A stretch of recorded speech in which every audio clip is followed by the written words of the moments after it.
Hi friends, எல்லோரும் எப்படி இருக்கீங்க? இன்றைக்கி வீடியோவில் என்ன பார்க்க போகிறோன்னா, இன்ஸ்டண்ட்டாக ஒரு புட்டு செய்ய போகிறோம். வாங்க பார்க்கலாம். அதுக்கு முன்னாடி என் சேனலுக்கு ஃபஸ்ட் டைம் பார்க்குற மாதிரி இருந்தால் சப்ஸ்கிரைப் பண்ணிடுங்க. ஓகே, வாங்க வீடியோக்குள்ளே போகலாம். இன்றைக்கி நான் கடையில் வாங்கின புட்டு மிக்ஸ் தான் நான் எடுத்திருக்கேன். இதுதான் இன்றைக்கி நான் செய்ய போகிறேன். ஆக்கான்னு சொல்லிட்டு புட்டு மாவு இருக்குது, அதை தான் நான் வாங்கியிருக்கேன். அதை கட் பண்ணி நான் ஒரு கப் வந்து ஒரு பவுலில் எடுத்து வச்சுருக்கேன். வாங்க பார்க்கலாம் எப்படி செய்யலான்ட்டு. இதை வந்து ஒரு அகலமான தட்டு இல்லை பாத்திரத்தில் நம்ம ஒரு கப் வந்து புட்டு மாவை வந்து இதில் கொட்டிடலாம். நெக்ஸ்ட்டு என்ன பண்ண போகிறோன்னா, இதே பவுலில் நம்ம தண்ணி சுட வைக்க போகிறோம். இப்போ எந்த அளவுக்கு மாவு எடுத்துருக்கோமோ அதே அளவுக்கு தான் நம்ம தண்ணி எடுக்கணும். தண்ணி நம்ம சேர்த்துக்கலாம். ஒரு கிண்ணத்தில் தண்ணி சுட வச்சுக்கலாம். இப்போது தண்ணி நல்லா சூடாயிடுச்சு, கேஸ் ஆஃப் பண்ணிக்கலாம். இப்போது இந்த தண்ணியை வந்து இது மேலே அப்படியே மெதுவாக ஊற்றிக்கணும். எல்லா மாவு மேலேயும் நம்ம தண்ணி சேர்த்துடணும். நான் எந்த அளவுக்கு கப்பில் எடுத்துருக்கேனோ அதே அளவுக்கு தான் நம்ம தண்ணியும் சேர்க்கணும்.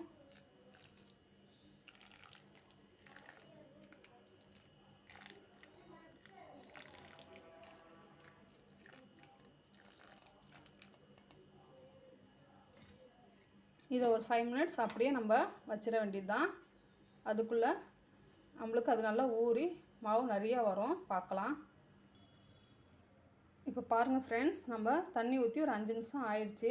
எவ்வளோ புசு புசுன்னு நிறையா வந்திருக்கு பாருங்கள். ஒரு கப்புக்கு வந்து 2 கப்பு வந்து புட்டு மிக்ஸ் நிறையா நல்லா உப்பி வந்துருச்சு மாவெல்லாம்.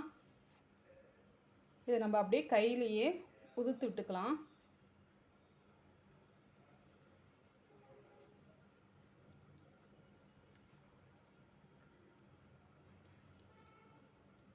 காலைல பிரேக்ஃபாஸ்ட்டுக்கு புட்டெல்லாம் செஞ்சு கொடுக்கலாம். குழந்தைங்களுக்கு ரொம்ப பிடிக்கும். இட்லி, தோசை இதையே சாப்பிட்றதுக்கு பதிலாக இது மாதிரி டிஃப்ரெண்ட்டாக கொஞ்சம் புட்டு, இடியாப்பம், ஆப்பம் இந்த மாதிரிலாம் செஞ்சு கொடுத்தா அவங்களுக்கு ரொம்ப பிடிக்கும். செஞ்சு கொடுங்க. இப்போது நான் 1 ஸ்பூன் நெய் எடுத்திருக்கேன், அதை நம்ம கலந்துக்கலாம். போதும், 1 ஸ்பூன் நெய் போதும், இல்லைனா ரொம்ப திகட்டும். இது நல்லா நம்ம மிக்ஸ் பண்ணிக்கலாம்.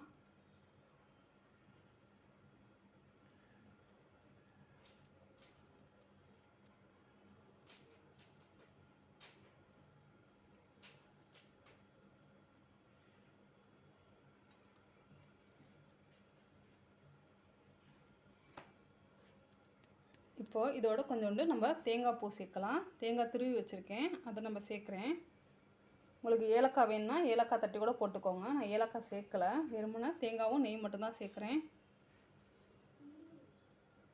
இதையும் நல்லா நம்ம மிக்ஸ் பண்ணிக்கலாம்.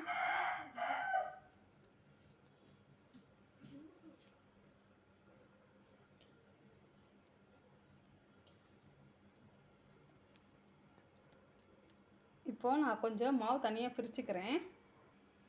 இப்போது நான் 2 மாவாக பிரிச்சுருக்கேன்.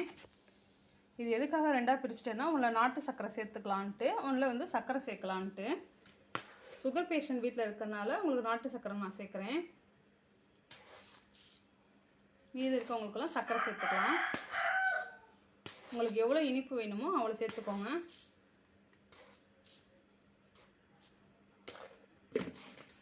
இப்போது நல்லா ஒரு கரண்டியில் நல்லா மிக்ஸ் பண்ணிக்கலாம்.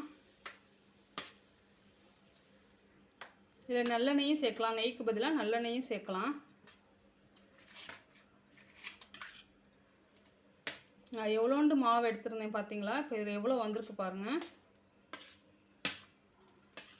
கரெக்டாக ஒரு ஃபேமிலிக்கு கரெக்டாக இருக்கும்.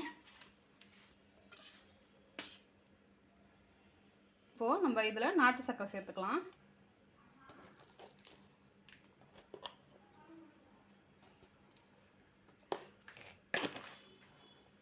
இதையும் நல்லா மிக்ஸ் பண்ணிக்கலாம்.